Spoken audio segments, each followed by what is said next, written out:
So there's been reports that arguably Richardson Hitchins is ducking Gary Antuanne Russell. Now, of course, these guys have got an extensive history with one another in the amateurs, of course, where we saw Gary Antuanne Russell actually beat Richardson Hitchins 4 times. And Richardson Hitchins was never able to beat Gary Antuanne Russell. And people are saying that Richardson Hitchins, he wants to see a female fight because he's not trying to fight Gary Antuanne Russell. Now, I say this as a Richardson Hitchins fan. I do not blame him for not wanting to fight Gary Antuanne Russell. I do not blame you, right? Gary Antuanne Russell is, again, like I said, alongside Sabro Matias, one of the biggest punchers at 140. Those two are the biggest boogeymen at 140. Right? So I don't blame Richardson Hitchins for not wanting to fight him. In addition to a guy who's already beat him 4 times. Imagine a guy beating you 4 times. Would you want to fight him again?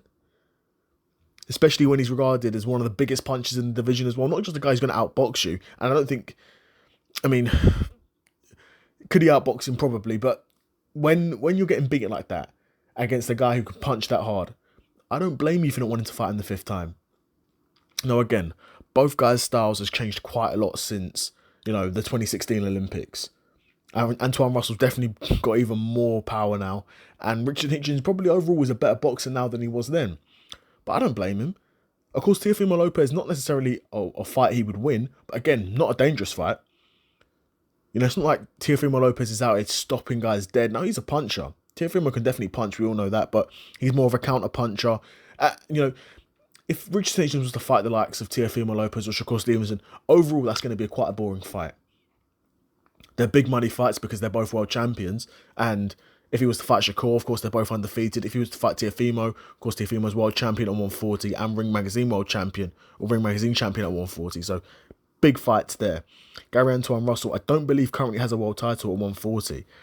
But he's definitely looking to get a world title. And for Gary Antuanne Russell, a route to a world championship would be against Richardson Hitchins. But again, if you're Richardson Hitchins, why on earth would you take that fight? It's not like Gary Antuanne Russell's a huge name in the division either. Again, the biggest names in the division probably is Teofimo, if we're being honest. And then maybe, if Lamont Roach can beat Pitbull, Lamont Roach will be quite a big name because of his performance against Tank.